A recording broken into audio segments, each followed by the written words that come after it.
Mother indicate that women are more than mothers. The campaign is to empower infertile women and women who fail to have children through access to information, health, change of mindsets and culture, and empowering them economically and socially. In many cultures in Africa, women who fail to have children during their marriage, they've been mistreated and discriminated, ostracized, and sometimes pushed to suicide or killed and suffer violence physically and psychologically. And this we will see in all our videos and stories we will share with you today from across Africa. If we want to change a culture of mistreating and discriminated infertile women and improve their accessibility to care and to information and education, we need to all work together. There is many different angles of our strategy. One of them is raising, of course, awareness about infertility prevention, and of course building advocacy for the whole cause through our panels and our events and media coverage, social media, and also define policies to regulate ART, knowing that in sub-Saharan African countries there is still no defined policies for ART regulation, including surrogacy, egg donation, and other things. We want to support governments to do so. And in the end, women, this is all for the future couples, raise their awareness and building advocacy and policies. But for the women who are already too late for them to have children, we also have something for them. You will see it's empowering them through establishing small businesses so we can be independent and earn the society respect and stop thinking that the only purpose of their existence is to be a baby-making machine. Women are overwhelmingly blamed for infertility and discriminated against, abused and mistreated by the husband, family, and community. Together with Merck More Than a Mother campaign, we will work on different angles to address infertility treatment challenges in Nigeria. We will continuously build our advocacy to raise awareness about infertility prevention, male infertility, and sensitize the community to change the culture of discrimination and disrespect of infertile women. We will support Merck More Than a Mother all the way, and we're very proud of this campaign, and we will put in all our best to ensure that we have a positive result. I thank you all for listening. The campaign is dubbed Merck More Than a Mother, and it's simply stating that you are more than a mother. It doesn't matter if you have children or you don't have children, you are more than a mother. We are not defined by how many children we have, but then it is a sad state in Africa that when you don't have a child as a woman, you're like a cursed person in the society. The stigma is very, very high in Africa. And it is sad because it is always the women that who bear the pain, the shame, the embarrassment, even when they're not the ones who are suffering from that. And as leaders, we need to make sure that we have enough budget allocated towards infertility campaign. We need to have clinics and hospitals that are taking care of infertility matters. So it is a campaign that we all need to embrace. When we started this campaign in Kenya, some members of parliament did not want to be associated with it because the reason is we have enough children in this nation. And the reason why I was passionate about this, I've experienced the same thing. Maybe if we have time later, we can play my video. And when I got this opportunity, when I got the platform, I said, we have to change the policies. We have to change the law for the rest of members of society that are suffering from the same. Because we didn't have the law that governs surrogacy and IVF in Kenya. So even after having my own baby, I had to adopt my own child. And it took a painful period of 4 years to be legally recognized as the mother of my own child. So whenever you get this opportunity, wherever you are, use that platform to spread the message, use that platform to keep the conversation going, because we need to talk about it. Kenya is able to lead in this in Africa today. because of work done by people like Joyce. Because she made the noise in Kenya, that's why a lady like that will come out and say a story.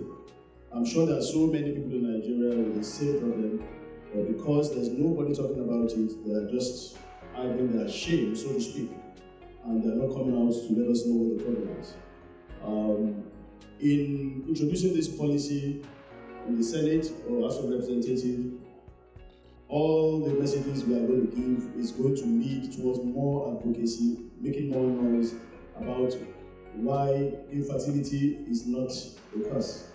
If you notice, in most of the churches, when they ask for people with problems with infertility and so on, you will see that maybe half of the church will come out. And in most cases, maybe 90% of them will be women. The men do not come with the women to ask for God to help them with the infertility issue. I believe a lot of advocacy must be done in the church. Because when they come out, all they are now looking for is a miracle to have a child.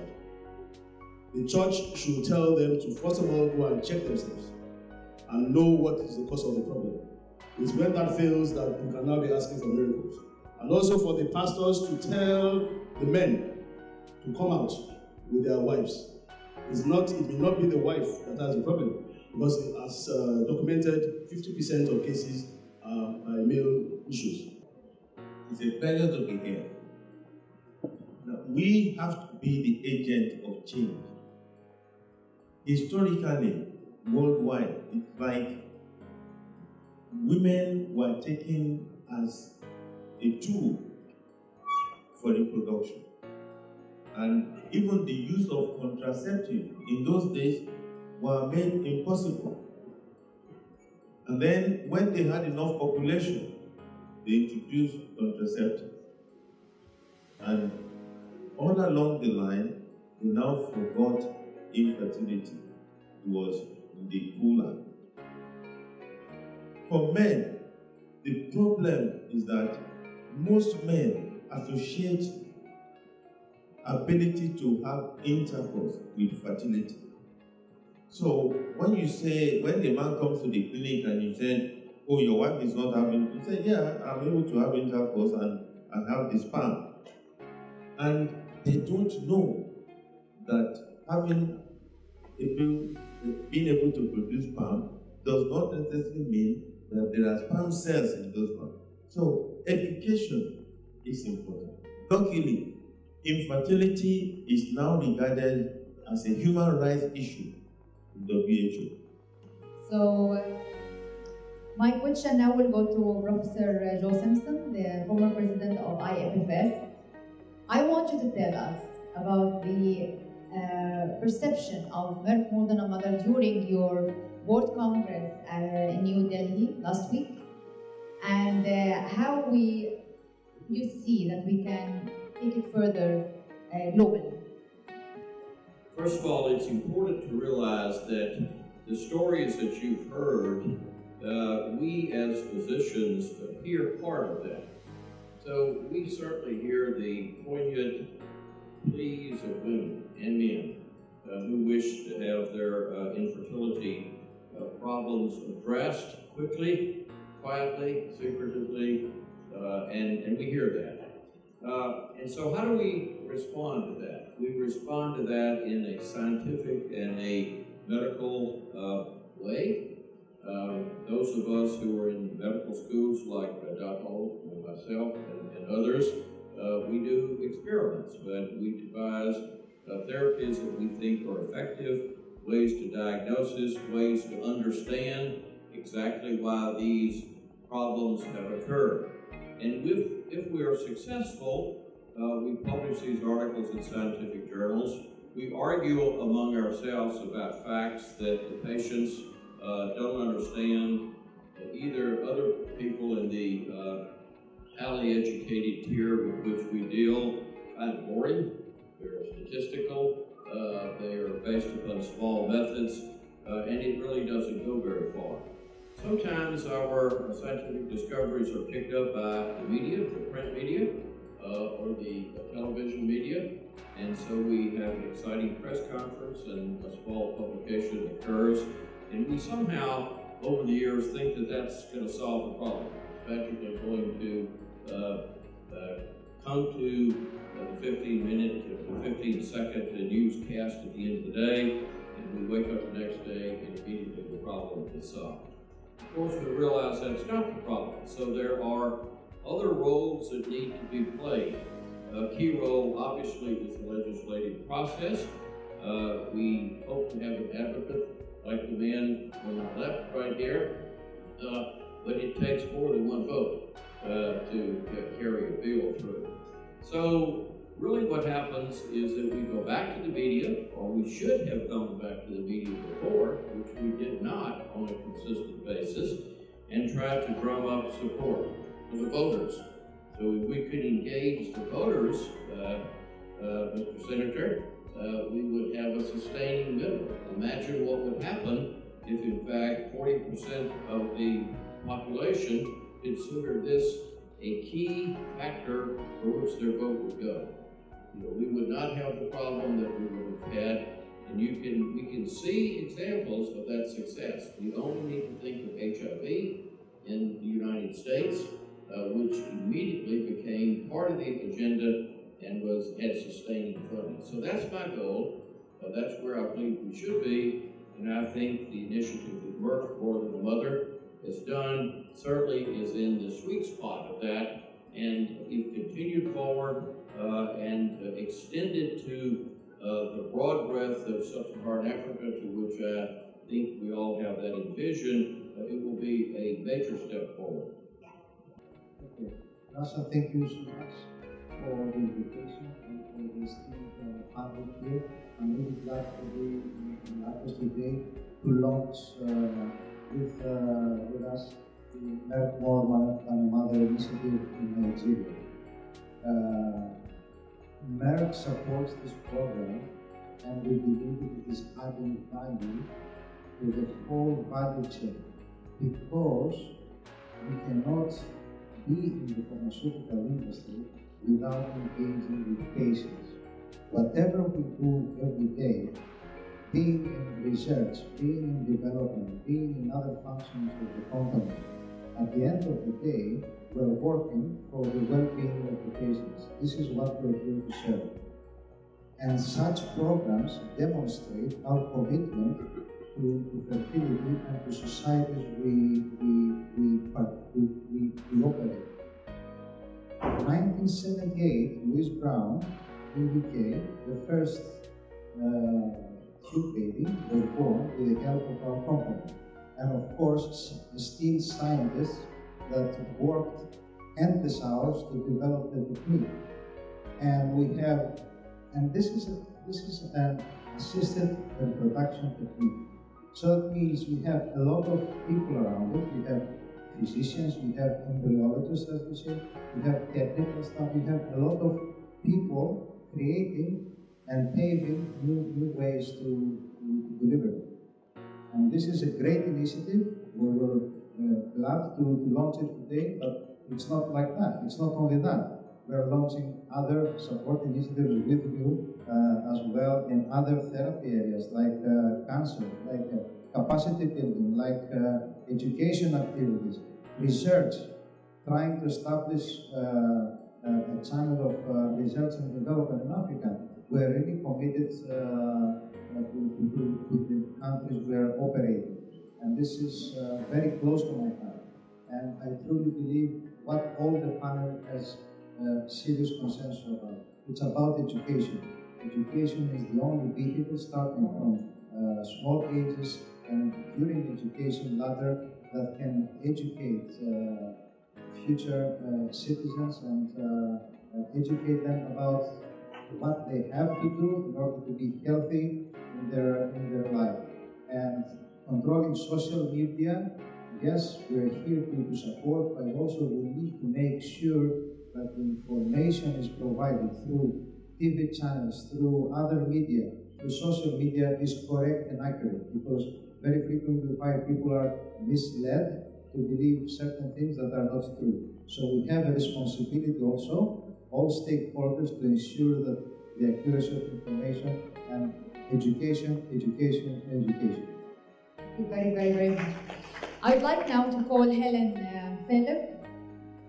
We have watched her video now, and I would like to call her to the stage to tell you that she is real and here, and she's a hero of infertility, and she will share with us. But I want to tell us, what did you face with infertility and what is your situation now? Are you happier?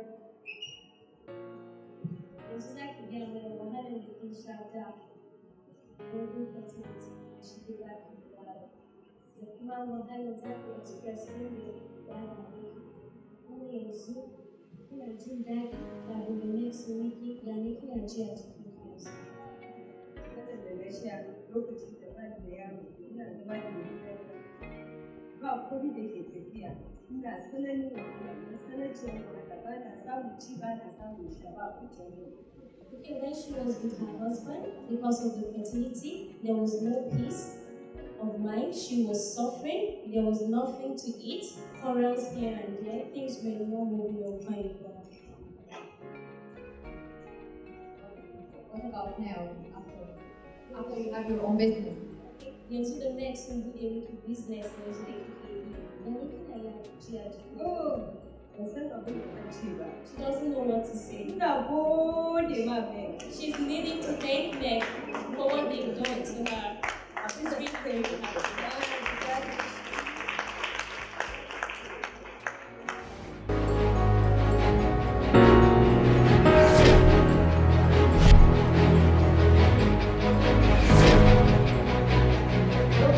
Professor Brian Adima. Yes. I just want you to tell us from your experience in Nigeria and healthcare sector, and also being the president of Society of Obs and Gynae of Nigeria, what is the challenges you are facing every day for infertility or infertility care in the country? Thank you very much. Let me start by thanking Merck and their partners. I tell you, it is important that we're here because we consider ourselves to be the bona fide custodian of women's health in Nigeria. So, we run the clinics in obstetrics and gynecology. We are clinicians. And I can tell you that more than 60% of our gynecological clinic consultations is infertility related. So it's the huge population of patients that we have in our obstetrics and gynecology clinics. And it is a challenge because infertility management can be considerably expensive within the context of the economic capacity of our people. And so it is a challenge that you might start investigations towards making an impact or solving the infertility situation, and the patient leaves you somewhere along the corner, and that is the end.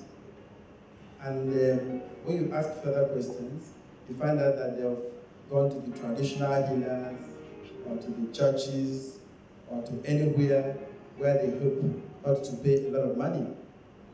And so, in spite of our advocacy, and I tell you, yes, advocacy is very, very important, so that people will know where to go to. If people don't know where to go to, they wallow in misapprehension of what they should do. By the time they get to where they should go to, they have exhausted whatever little resources that they have. And so it is important that advocacy should be made. But I want us to see that what we have to do should dovetail into what can be done for the people at grassroots levels. Because that is where you have a lot of ignorance about infection, ignorance about infertility as a whole.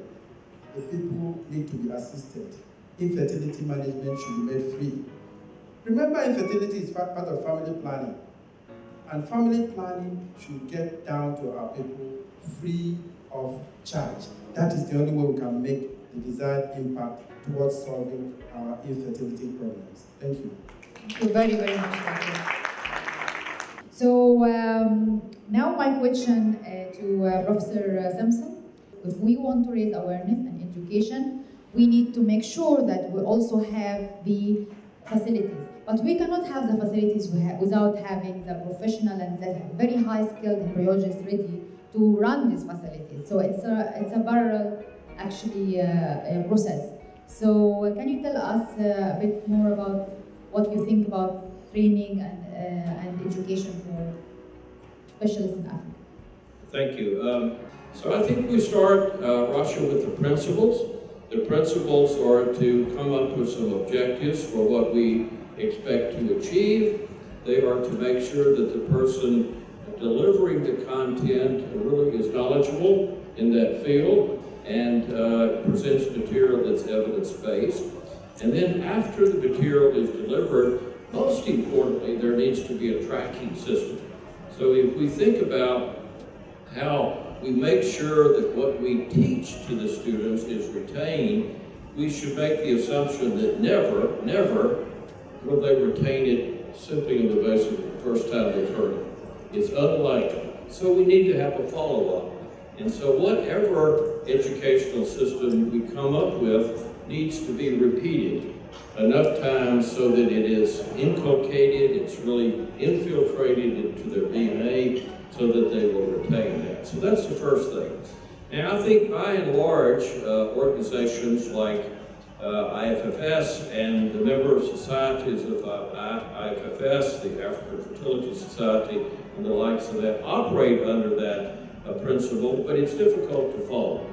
And so where it becomes easier to follow is using the modern technology that students expect. They expect things to be online increasingly. They expect ready access. They expect to learn at their own speed, and materials should be presented that are relevant to what they want to do now, as opposed to what it might be done sometime in the future. So I think we have lots of good educational programs. Every member society of IFFS has its standards and guidelines for physicians and providers. Every single one, ASRM, FIGO, for example, is in that capacity. All of the WHO-related organizations have that. But in developing something really new, I think we should keep those principles in mind. We should learn when other organizations have already done that and to try to follow what they've done. And we have some excellent examples around the world in which precisely that has been done. Great. The American Society for Reproductive Medicine actually has 40% of its members are international. And we have three main missions. One is education, one is advocacy, and through that we have this really big access to care initiative. And then the third one is research. As Dr. Simpson has said, today we have to utilize newer educational pedagogies and technologies in order for education to be received easier and to have better retention. And so we have developed a number of modules, and one of the things that we were asked primarily, not only in the United States, but from our international members, was the need for training in embryology laboratory personnel. So we developed a 34-module course in embryology, and initially we've been talking to some of our colleagues in India about having individuals take the 34 modules first. You take all 34 modules, and then at the end of it, you take a test, and you get a certificate of completion of this. And our colleagues in India wanted to couple that with a visit to the United States for several weeks. My sense is there's not a whole lot you're going to learn in the lab for several weeks, and if that's the program that works for them, and we'll continue to pursue that. However, one thought is that we could use this 34-module course in embryology, have the individuals complete it, and they would have a much richer and more robust experience when they got there for a 3-month on-site course. So that's something that certainly we're willing to explore. First, let me start by thanking Merck. You've shown a big sign of the heart to practitioners in infertility. It's a disease of worry of many years before they arrive on the consulting room of the doctor. Too often, we are not able to connect with the past in treating these people. But today's program and many that Merck has held around the world is bringing the feeling beyond just medicine to the table. And this is to be encouraged, and we are thankful for this.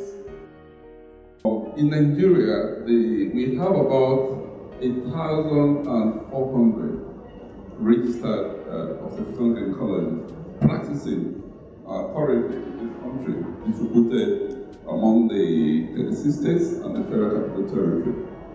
And some 3 years ago, we did a survey among our members. We asked our members to indicate their area of subspecialty interest. And about 60% of the gynecologists indicated interest in infertility management. That is, that is a good sign.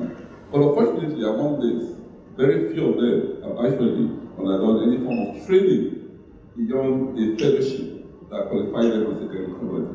That is not unexpected because currently in Nigeria, the two postgraduate colleges, the National Postgraduate College and the West African Postgraduate College, only stop at general obstetric and gynecological training. There is no subspecialization yet.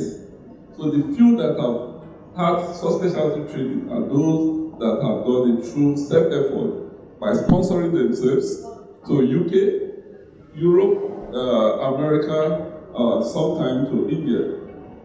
But we appreciate the fact that currently in Nigeria, some of our colleagues have started, training in-house by, admitting some of our fellow and some of our members and run through some of the in-house training.